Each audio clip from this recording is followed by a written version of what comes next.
Okay, so the first thing we're going to talk about is the business value our system is going to be able to deliver to Habitat. The first big thing here is that Habitat being a nonprofit means that the more financial resources not spent on a system, the more nonprofit work that can be done in the community. Our system being based on the Salesforce platform will mean better use of resources, meaning that Habitat can do away with the recurring costs of DonorView. A second piece of this business value is that our system is going to be able to streamline processes. So this means that resources can be saved and put to better use.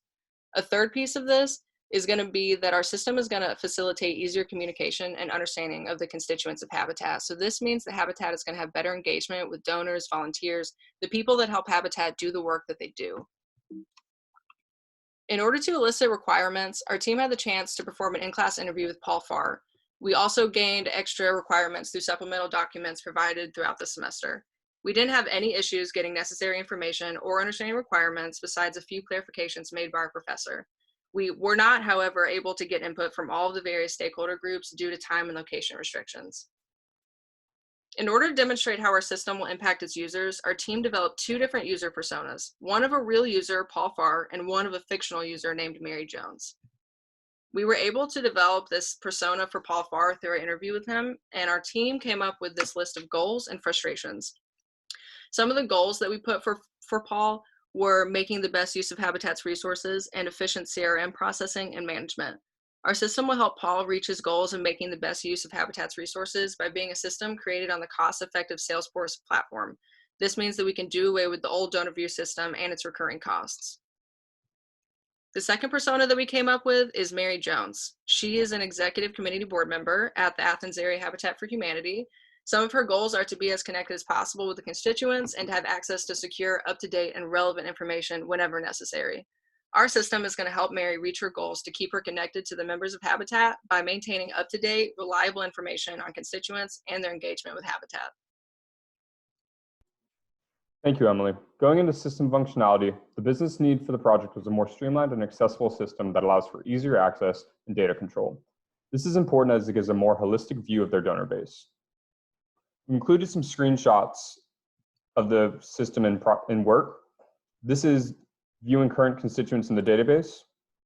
We have creating a new constituent within the database, selecting fields to display in the constituent table, viewing the current organizations that are in the database, and finally, we have creating constituent reports.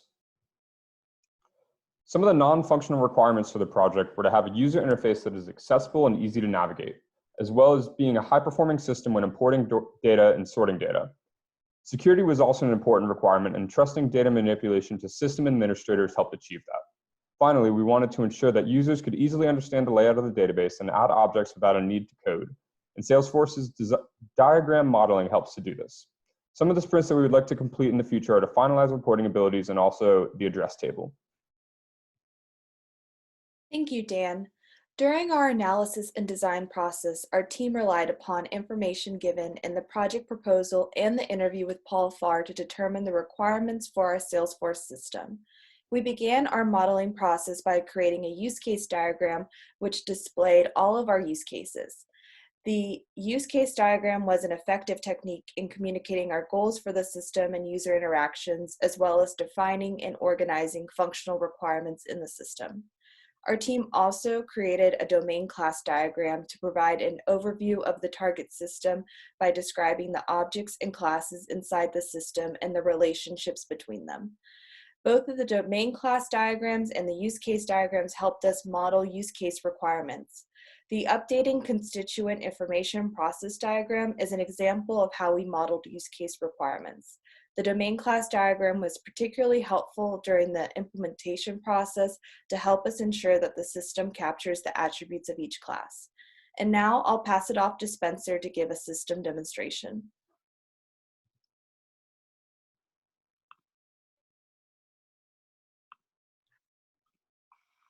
Good morning. Hope everyone's doing well this morning. Once again, this is Spencer Sutton here to give a final demo of our team's constituent management application that we've built here in Salesforce for the Athens, Georgia chapter of Habitat for Humanity.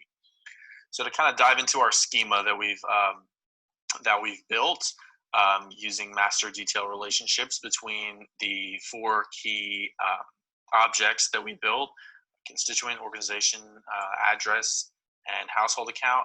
All the gaps between these bridged using these custom affiliation objects that we made, and then implemented different master detail relationships among and between all of these objects to create the relationships necessary to produce the correct reports, to have the proper overlapping attributes between these objects, things of that nature, so that this system can be properly maintained and utilized. This was not our first iteration. Obviously, we have a little graveyard to the right here of some of the failed attempts that we had, and using like, for example, in this first schema that we built, we used lookup relationships as opposed to master detail. In this one, we used the automatically the affiliation object that was not customized, that was pre-installed with the Salesforce Schema Builder. However, that did not allow us to have the proper amount and pattern of master detail relationships that we needed to make it work in the way that we wanted. So this is the schema that we stuck with. Now, we did look into potentially creating the system via the Nonprofit Success Pack application that exists through Salesforce already. However, given the time constraints, we thought it better to continue with the custom schema route that we had already started. And while the schema is relatively simplified, it does work. And I'll show you here. We have just an example of some of the constituents, constituent data that we have loaded into this constituent table. We have data for all of the objects, and it might take some time, so I won't show you all of them. But we've got data for doesn't want to seem to come up. We also have data in there for affiliations, household accounts, things of this nature. Here, I'll show you the reports here. So for the householding reports, this kind of goes through all the affiliations that have been created between the household and the constituent, and multiple constituents can belong to a household, just given the nature of how householding is supposed to work in the context of Habitat for Humanity. And you'll see here some of these don't have a legitimate household account name because it's dummy data. While there is no information in this space, this is a demonstration of the fact that the system does work. And you can see here in these instances where we do have account households names, we have constituents associated with a concrete household through this affiliation. So for example, affiliation 10 creates the affiliation that creates this constituents belonging to this household, which happens to be this household right here, Fran Billingsley, Richard Billingsley. And we can also run a constituent report, which brings up all the necessary constituent information that one might need, say first name, last name, whether or not this constituent is deceased, gender, email, contact info, etc. And these reports can be further customized to provide any additional information that may be needed in the future, and new custom reports can be created fairly easily as well. Now, as I mentioned earlier, and I feel the need to mention again, given the time constraints we face due to unprecedented circumstances, consider this system a very abbreviated version of what would be deployed after, say, 5 sprints as opposed to 3. That being said, I hope you enjoyed our demonstration, and thank you, and hope you have a great rest of your day.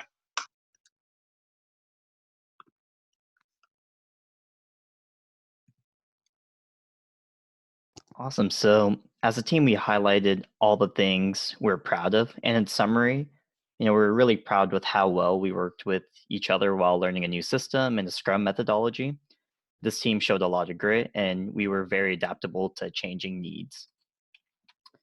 And Some of the big takeaways from this project. So first of all, we learned how to work with Scrum and the fundamentals behind this process. We did a really great job understanding like the different roles and having flexibility within our schedules to meet up and discuss project guidelines.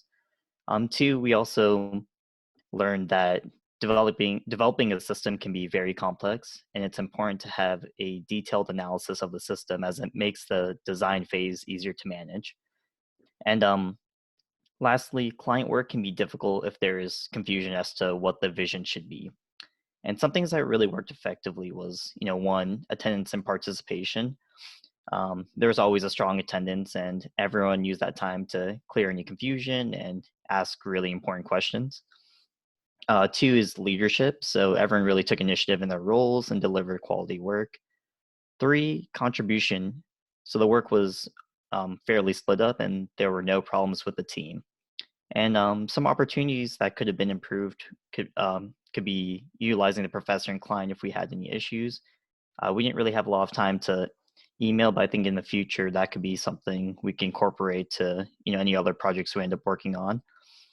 And lastly, having everyone involved on the Salesforce development side so that, if one person won't be able to work on it, then somebody else can kind of step in and they have understanding of what needs to be done. But yeah, so thank you for listening to our presentation. And are there any questions?